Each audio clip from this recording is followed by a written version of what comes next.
ನಾವ್ಯಾರು ಕೂಡ ಮರೆಯುವ ಹಾಗಿಲ್ಲ. ನಾನು ವಿಶ್ವಕರ್ಮ ಸಮಾಜವನ್ನ ಯಾಕೆ ಅತ್ಯಂತ ಪ್ರೀತಿ ಭಾವದಿಂದ ಇವತ್ತು ಮಾತನಾಡ್ತಾ ಇದ್ದೀನಿ ಅಂತ ಕೇಳಿದ್ರೆ ಒಂದು ನನಗೆ ಬಹಳ ಹೆಮ್ಮೆ ಆಗ್ತದೆ. ಏನು ಅಂತ ಕೇಳಿದ್ರೆ ಐತಿಹಾಸಿಕ ಪ್ರಾಚೀನ ದೇವಾಲಯಗಳನ್ನು ನಿರ್ಮಾಣ ಮಾಡುವಲ್ಲಿ ಈ ಜಕಣಾಚಾರಿ ಮತ್ತು ಢಗಣಾಚಾರ್ಯರು ಅಂತಕ್ಕಂಥವ್ರು ಬರ್ತಾ ಹೋಗ್ತಾರೆ. ಬಹುಶಃ ಇವತ್ತು ಹೊಯ್ಸಳ ಸಾಮ್ರಾಜ್ಯದೊಳಗ ಬಹುದೊಡ್ಡ ದೇವಾಲಯಗಳನ್ನು ನಿರ್ಮಾಣ ಮಾಡುವಲ್ಲಿ ಇವರ ಪಾತ್ರ ಬಹಳ ದೊಡ್ಡದಿದೆ. ಆದ್ರೆ ಎಲ್ಲರೂ ಕೂಡ ನಾವೇ ರಚಿಸಿದ್ದೇವೆ ಅಂತೇಳಿ ಅಂಕಿತವನ್ನು ಅವರು ಹಾಕಲಿಲ್ಲ.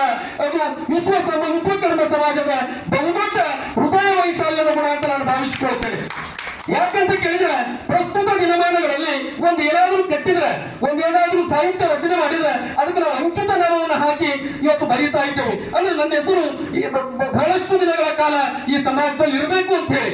ಆದ್ರೆ ಈ ಢಗಣಾಚಾರ್ಯ ಮತ್ತು ಜಕಣಾಚಾರ್ಯರು ಎಲ್ಲಿಯೂ ಕೂಡ ಈ ಗುಡಿಯನ್ನು ನಾವೇ ಕಟ್ಟಿವೆ ಅಂತ ಯಾಕೆ ಬರೀಲಿಲ್ಲ ಅಂದ್ರೆ ನಾವು ಮಾಡಿರ್ತಕ್ಕಂಥ ಕೆಲಸಗಳಿಂದ ಈ ಸಮಾಜ ಈ ಜಗತ್ತು ನಮ್ಮನ್ನು ಎಂದೆಂದಿಗೂ ಮರೀಲಿಕ್ಕೆ ಸಾಧ್ಯವಿಲ್ಲ ಅಂತಕ್ಕಂಥದ್ದನ್ನ ಅವರು ಅರಿತುಕೊಂಡಿದ್ರು. ಆ ಕಾರಣಕ್ಕಾಗಿ ಅವರು ಯಾವುದೇ ರೀತಿಯ ಗುಡಿ ಗುಂಡಾರಗಳಿಗೆ ದೇವಾಲಯಗಳಿಗೆ ತಮ್ಮ ಹೆಸರನ್ನ ನಾಮಕರಣ ಮಾಡಲಿಲ್ಲ ಅಂತಕ್ಕಂಥದ್ದನ್ನ ನಾವಿವತ್ತು ಅರ್ಥೈಸಿಕೊಳ್ಬೇಕಾಗ್ತದೆ.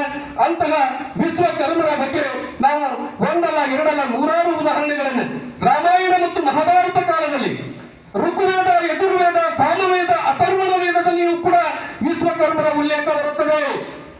ರಾಮಾಯಣದಲ್ಲಿ ಬರುವ ಪುಷ್ಪಕ ವಿಮಾನ, ಇಂದ್ರನ ವಜ್ರಾಯುಧ ಅಷ್ಟೇ ಅಲ್ಲ, ಶ್ರೀಕೃಷ್ಣ ಪರಮಾತ್ಮನ ಕೈಯಲ್ಲಿರುವ ಸುದರ್ಶನ ಚಕ್ರವನ್ನು ಕೂಡ ಯಾರಾದರೂ ನಿರ್ಮಾಣ ಮಾಡಿದ್ರೆ ಈ ವಿಶ್ವಕರ್ಮರು ಅಂತಕ್ಕಂಥ ಮಾತನ್ನು ನಾವು ಯಾರು ಕೂಡ ಮರೆಯುವ ಹಾಗಿಲ್ಲ.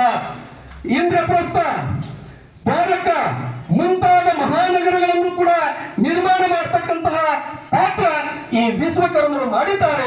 ಆ ಕಾರಣಕ್ಕಾಗಿ ವಿಶ್ವಕರ್ಮ ಸಮಾಜದ ಒಂದು ಕೊಡುಗೆ ಈ ಸಮಾಜದ ಮೇಲೆ ಬಹುದೊಡ್ಡ ಕೊಡುಗೆ ಇದೆ ಅಂತಕ್ಕಂಥದ್ದನ್ನ ನಾವ್ಯಾರು ಕೂಡ ಮರೆಯದ ವಿಶ್ವಕರ್ಮರು ಮಾಡಿರ್ತಕ್ಕಂತಹ ಸಾಧನೆಗಳನ್ನ, ಅವರು ಬಿಟ್ಟು ಹೋಗಿರ್ತಕ್ಕಂಥ ಆದರ್ಶಗಳನ್ನ ಇವತ್ತು ನಾವಿವತ್ತು ಜಯಂತಿಯನ್ನು ಮಾಡ್ತಾ ಇದ್ದೇವಲ್ಲ, ಬಹಳ ಮುಖ್ಯವಾಗಿ ಅದರ ಉದ್ದೇಶ ಇಷ್ಟೇ, ನಾವೆಲ್ಲರೂ ಕೂಡ ಅರ್ಥೈಸಿಕೊಳ್ಬೇಕು.